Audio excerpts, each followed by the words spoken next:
Okay, here we go.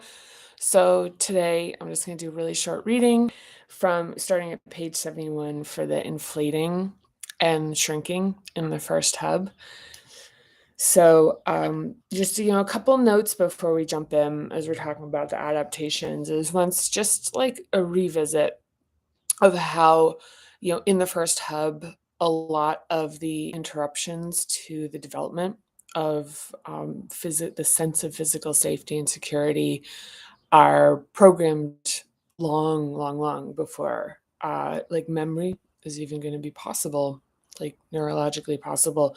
So we look to the like our behavior patterns as not necessarily like we're not like necessarily looking for evidence, but maybe a little bit looking for evidence. But one of the things right now, I'm doing a lot of work. I'm having a lot of conversations, meetings, reading, researching. Pretty much, it's like what I'm doing all day, throughout the day for parinama related like development. And and one of the things that so one of the sort of like comparable or the topics that relates to parinama ish content is trauma.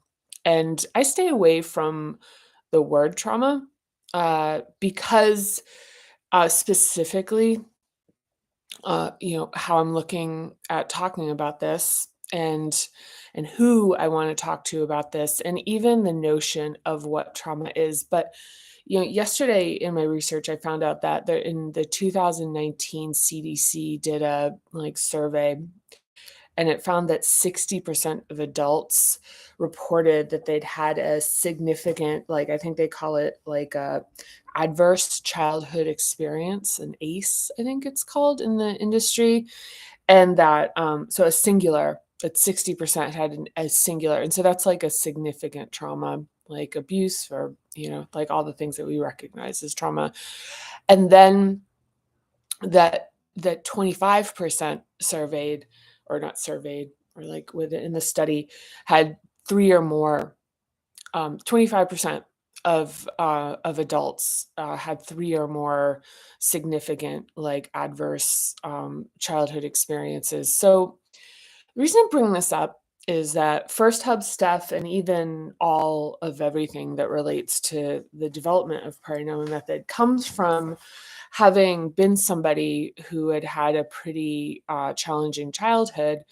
And then when I became a leader in organizations that are full of folks who came up with middle class backgrounds, well supported, recollections of happy childhoods, like intact families, all the things that are like I think I had traditionally considered the markers of like quote unquote normalcy, is that I saw the same, like echoes of the same behavior patterns in the people I was working with. And that, I really, like, I could really see the fact that the things that were holding people back professionally, and were these patterns, the defense, like the defensiveness or anxiety about, confidence issues, emotional, like being able to read the room kind of thing, like read a customer, read the signals, and things that just had to do with belonging, understanding how to actually coexist in a group effectively. And so all of those things map to early programming. And reading the reading the research that's like, it's not like it's just not a lonely thing to have had difficult experiences, like profoundly difficult and shaping experiences. But in the first hub, what we're talking about is something that's like really foundational, literally, to our sense of well-being in life. That so the sense of physical safety and security is what we're talking about here. And what this means is that anything that kind of like reactivates that sense, sort of, reinvigorates, like having like being, just being activated. And what that does is it forms a sense of reality that it's like this is what is true. So things about money, things about just whether the world is safe, whether people are good, all of these things, are really like deep within us. And the thing where it's like we project what we expect and then the world responds accordingly is what we're doing. And why Parinama is a transform everything is that when you transform what you expect and you transform how things like being able to even just investigate how things feel so that you can find the fact that that is like it's within a context and there's different options that are potentially available, that it just opens up this entire different experience in life. And what I mean by that is like the projection changes. And so what we expect changes. And then as a result of that, the way folks respond to us changes. So um that's what I've got today for my whatever like diatribe or whatever it's going to be. But so I'm going to read a little bit and then we're going to wrap it up. So for inflating and shrinking in the first hub, um, here, I'm going to just start here, page 71. So let's start from the top again. All right. Okay. We reflexively adapt ourselves to our families. The two primary adaptation strategies for creating physical safety are needing less and becoming smaller, shrinking, or restricting, and by restricting and constricting taking up more space, and stockpiling, inflating. In extremes, both strategies will be driven by the sense of insecurity, fear, and anxiety that arises from first hub stressors. Although one may seem preferable to the other, both drain our energy. We need to occupy space. Let me just read here. We need to occupy space to have comfort within our bodies, and there's also room for getting cozy and curling up. The aim is to restore natural dynamism and to have access to broader overall responsiveness. We can all identify at least a little bit with both ends of the shrinking and inflating spectrum.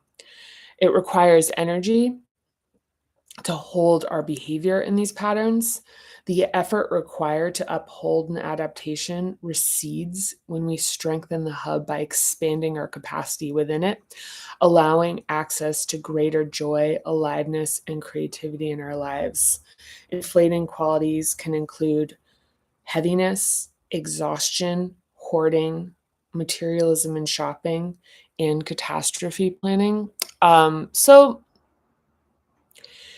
one of the things that, reading this is the first time I've read this since this book has been out in the world. And one of the things that, in writing it, I was aware of having worked with folks on this and experiencing it personally myself, is that one of the things about releasing adaptations is that like it's looking at it like a dynamic response is homeostatic. So it's kind of like it's a central position that is maintained, that's never like at, or it's rarely existed exactly in the position. It's like an average that is, that we kind of dip in and out of, like we go over, under, and, sort of ebb and flow out of it. And so we're dynamic in response to the environment and the conditions that surround us.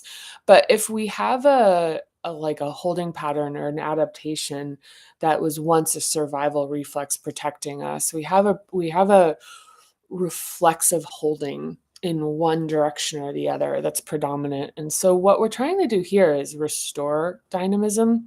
So back to what I'm seeing out in the world with people and the feedback I'm getting is the effect of having that energy available again, and how it just sort of organically, I'd almost say like travels up the hubs, and people, you have folks saying that now they're smarter, they can do more, like they have more energy, but it's like that they're now, people like I'm playing my instrument which had been like gathering dust for a while, and just that there's kind of this like there's just more budget for aliveness. And so like this holding it comes at a cost, because it does, it's like holding yourself in a stuck position is it's like takes energy. So flowing through it. So, so there's a time for heaviness, there's a time to be tired, there's a time to like harvest and hoard, I mean, it's like I guess hoarding would be the wrong word, but there's a time to accumulate is probably the better word.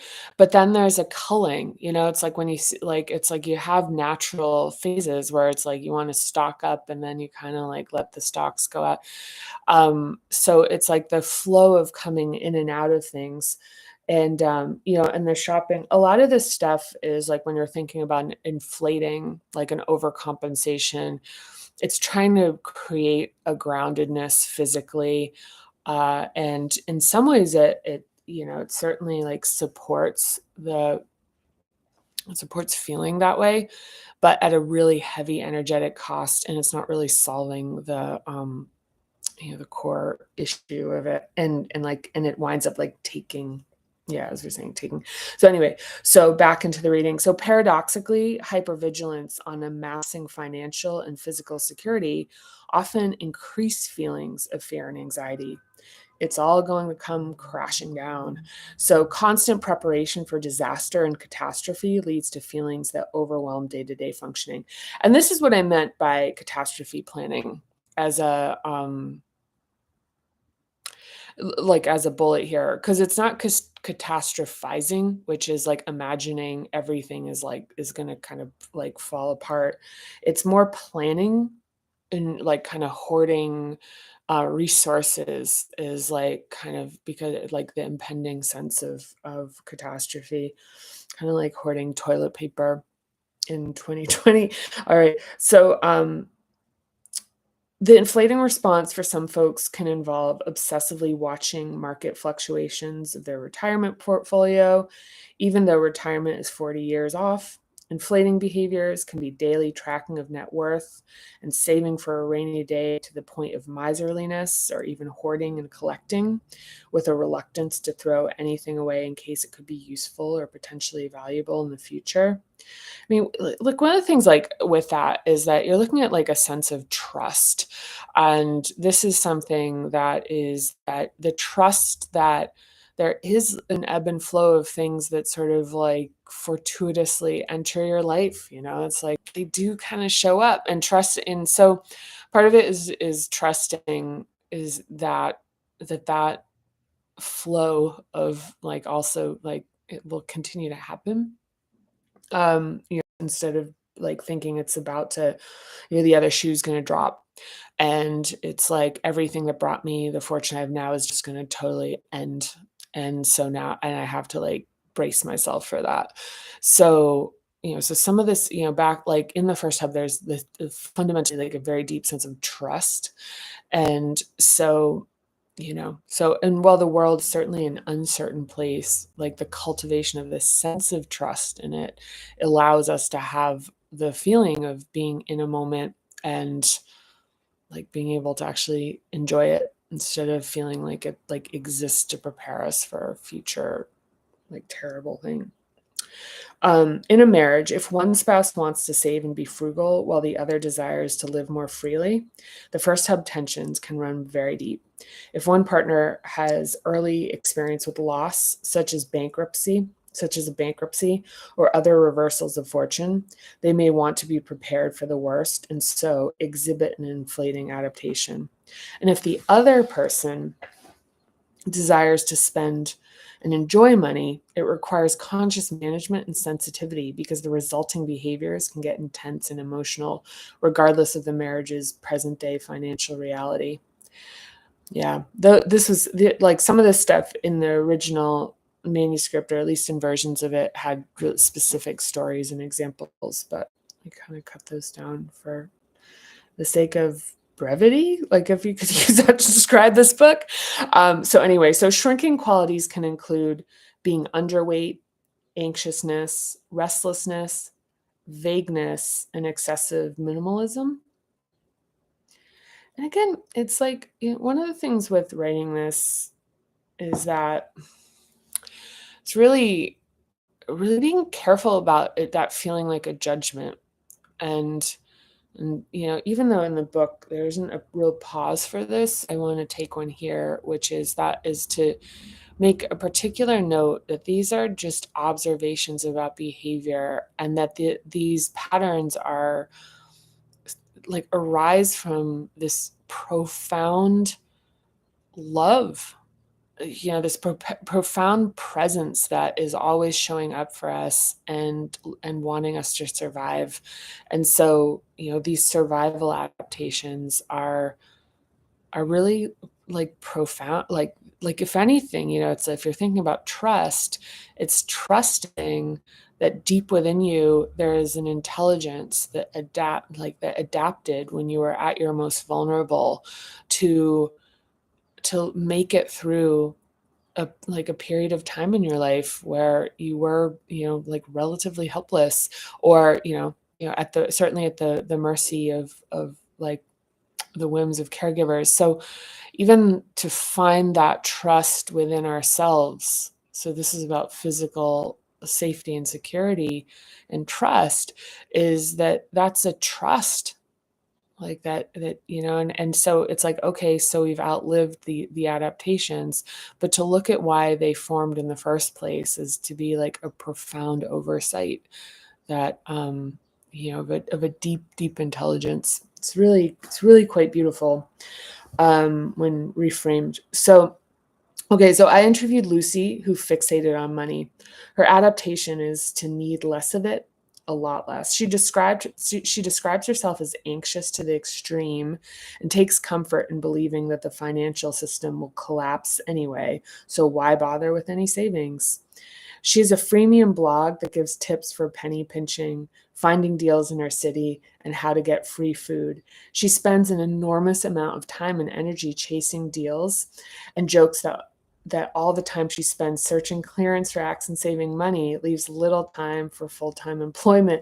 Lucy is a freelance writer and struggles every month to scrape rent money together. Other behaviors for a shrinking adaptation involve trying to take up less physical space. During my interviews, I noticed this tends to be verbalized as disdain for others who do not observe the fixation. Unapologetic space taking was scrutinized and disdained. And I'm kind of like, so these are like, I think it's called like amalgamations or whatever. It's like where they're a group, like multiple people like kind of put together in a story. And I'm kind of laughing and smiling because this reminds me of somebody who's part of this. It's just super charming, like really cute. Yeah. Like, so it's like kind of, as I'm kind of laughing about this stuff, it's like actually maybe it's like very, very funny. So, in both shrinking and inflating holding patterns, the energy to pursue greater aliveness, fulfillment, and purpose remains stuck by fixation on safety. Feeling justified in these fixations, believing adaptations are absolute truths about life, not malleable survival strategies that can be shifted, affects relationships with others and ourselves. The techniques and exercises to restore dynamism and build strength in this hub primarily focus on our relationship with our physical bodies and the surrounding physical environment, and can be enhanced regardless of our health, finances, possessions. Having money does not necessarily release a bind in this hub. Money cannot keep us safe, though it can get some important needs met. If we continue struggling to survive or attempt to reduce the size of our needs, we'll understandably fixate on this hub until we feel safe. Yeah. Yeah. So I think an important note here is that often finances and financial instability is you know very common in within this hub, and it's a justified concern for many people as they're living paycheck to paycheck.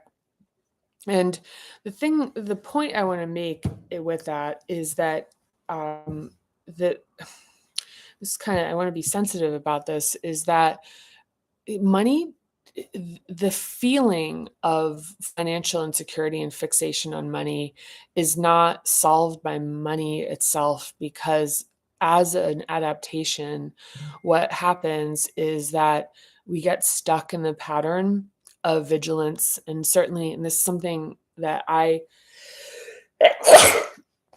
have a personal experience with, and that is that money, that vigilance didn't go away, because it made me feel like that's the thing that kept me safe, is to be fixated on it. And, and I know people that are kind of the opposite. They're in denial and about their finances and pay no attention to it. But it's kind of like it's two sides of the same coin.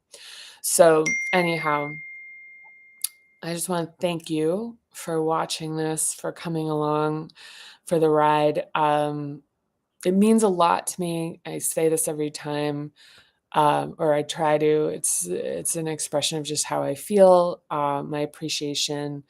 All interaction, comments, likes, anything, feedback of any sort is welcome. I really, right now, in the meetings and conversations I'm having with folks, I really welcome like anything constructive that's really honest and arising about responses to this subject matter, comments about what is like valuable or useful, that could be a good supplement.